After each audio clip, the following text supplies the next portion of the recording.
Offside quarter wing then. This is the lower piece of said quarter wing, the bottom corner completely missing. And there's quite a lot of, it doesn't look that bad actually, but there's quite a lot of corrosion in it, and there's not a lot, it's quite badly pitted. There's not a lot of meat left in it.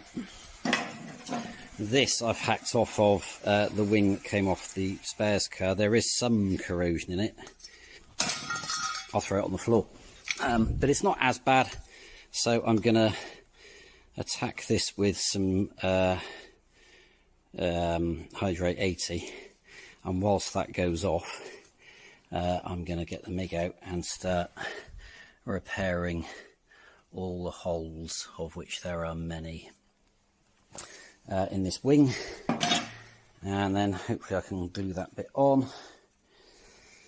without it looking too shabby, and get the wing on the car.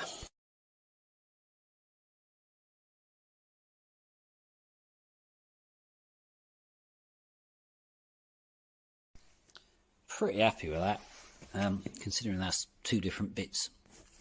The only way you'd really tell, there's a tiny little nick just there, but that's hidden anyway. I mean, other than that, ignore the shit paint. That is, it's all got to come off. All of this has to come off, but it doesn't look bad. It's not perfect, but you know, again, all of that is hidden. The only bit you can see is that bit, which, again, apart from the shitty paint, you'd really not tell. So I've got some lanishing to do on the holes I have filled. There and there and there and there. But I'm going to do that when it's on the car, because it's all getting a bit floppy. So once the wing is actually welded to the car, I'm not going to reuse the original holes, obviously. I'm going to put them a little bit below or above or whatever, the old holes. Once the wing's spot welded on, then I can get the finger sounder on it, lanish it off, it'll look okay, I hope. And then if I get a couple of decent days of weather, I can get the thing in paint. I've still got outriggers to make, I've still got the boot floor, the corner off to do. But again, all of that's not the pretty bits that you can see. So if I can get a couple of days of decent weather and actually get the panels on and get it painted, so that it looks pretty, the rest I can just crack on with regardless of the weather. So yeah, you know, although that looks terrible now, I have trial fitted it on the car. It does fit. It fits as well as it did before I took it off. So happy days.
One wing to rule them all.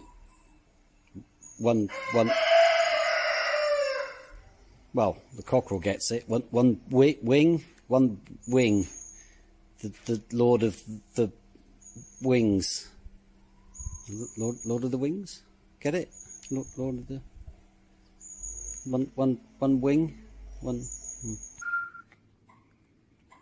I can wait. I've got all day.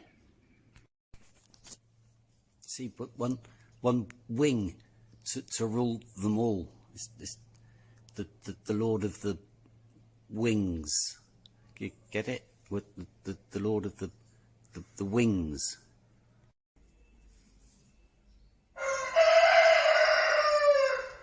Jesus Christ. You can tell it's a bloody firm, can't you? Go on, sod off. Do you want... That's not food, mate. I have got some food, but I'm going to give that to the little pidgey. Ever since I've had the car, the rear bumper has sat at a slightly uphill angle towards the back, and you can actually see on it where the little trim piece was rubbing on the bumper. Now I'm quite happy with how it fits this end. It's a little bit out, but that's okay, because the bracket is a bit shit. That's a homemade bracket. I can do something with that. It's also a little bit high. It's a tiny bit high. So again, I can move the bracket on the bumper, so I can bring that bumper down this end. But it needs to come down this end quite a lot. And that's not the wing fitment, because obviously if you move the wing up and down, I'll zoom out a bit. There you go. If you move the wing upwards, because it locates in the wing there, it would lift the bumper upwards.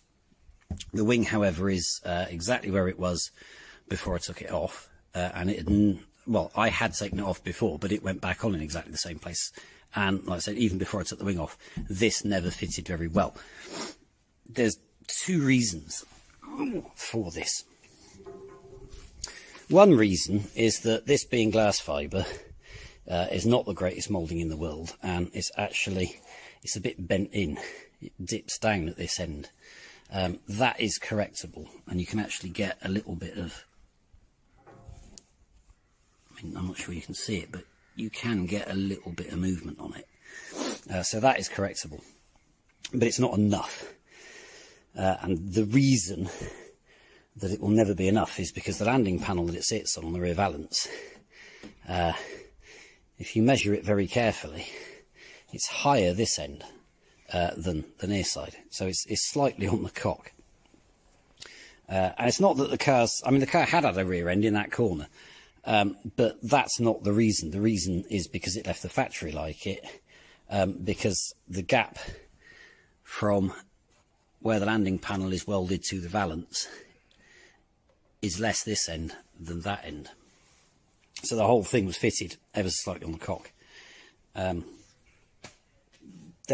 mean, the sensible way to fix it is to unstitch every spot weld on the panel, lower it so it's even, and then weld it back on. It's quite a lot of effort and more than I want to do right now.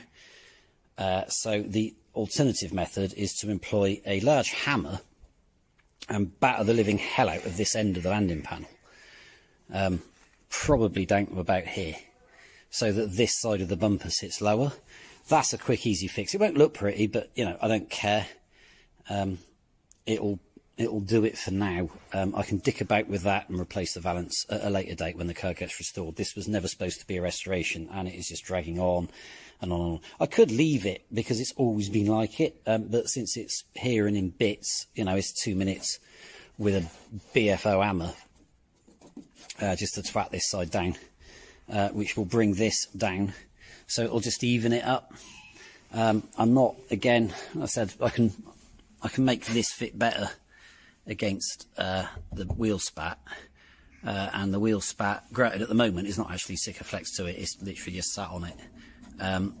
It's ever so slightly low, again because of all the Sikaflex and shite that's behind it that I burnt off, so that will go up a little bit, and it needs to go up a little bit because it's ever so slightly too low. I mean, it's, you know, a couple of mil, but a couple of mil is a couple of mil closer. That said, again, all of these glass fibre, this is not the original bumper from the car. I'd actually replaced the bumper because the original one was broken quite badly. But the original one fitted no better. I've still got it somewhere, but it fitted no better. So a couple of mil there gives me a couple of mil, which is great. But the actual, where the swage line is, matches relatively well. And again, this is the, you know, it's a little bit low there, but, you know, I can bring the bumper down a bit anyway. Again, I think it's largely been held up because it's high this end, so it's kind of pulling the whole thing up. There is a little bit of give this end. So it's fixable. Whether or not I can be asked to bugger about with that right now, I don't know.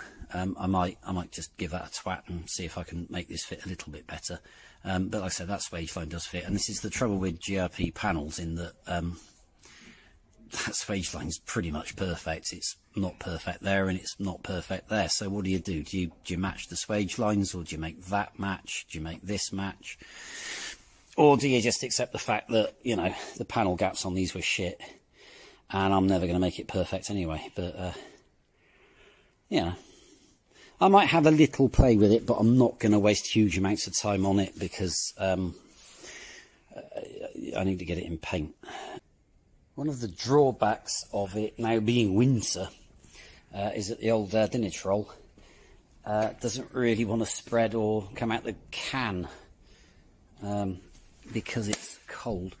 So I'm boiling a kettle, like you do, to stick in that pan, which I must replace. I've got to get another one of those. It's a bit dead, but anyway, it'll do for this. So I'm going to chuck some hot water in there and then let that warm up a bit in the hope it might flow a bit better, so I can start chucking it liberally up the sills, down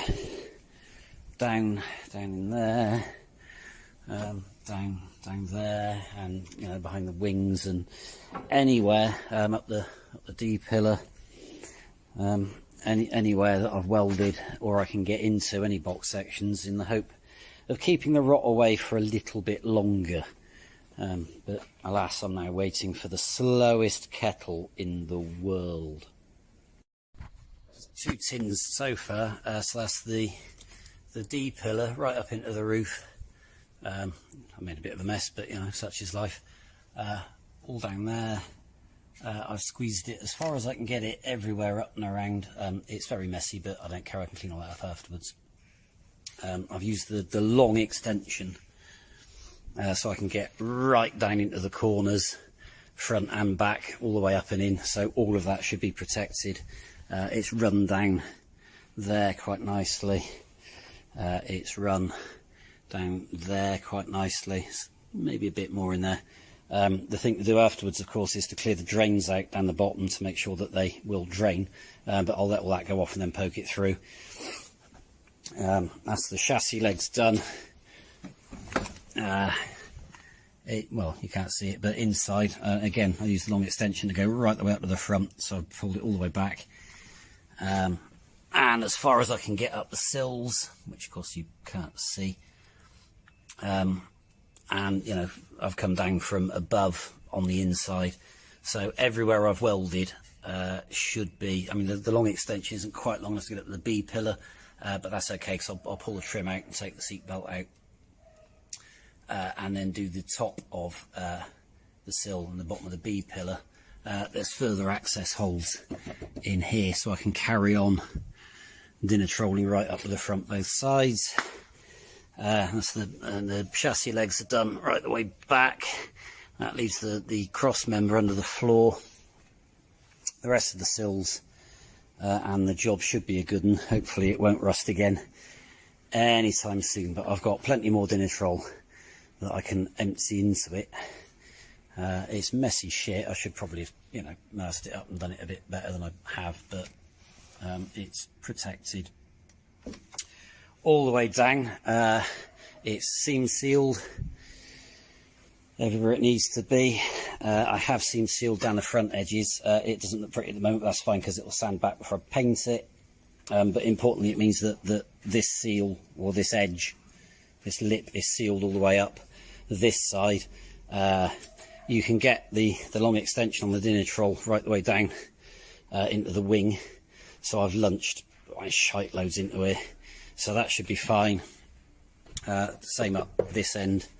There's an awful lot of dinner troll in there, far too much probably, but you know, more is better, right? So now I can put the caps back in both sides and seam seal them in, and then I need to find some new rubber grommets because the originals are a bit shit. So I should do that and seam seal them in, and then that leaves the boot floor to fix.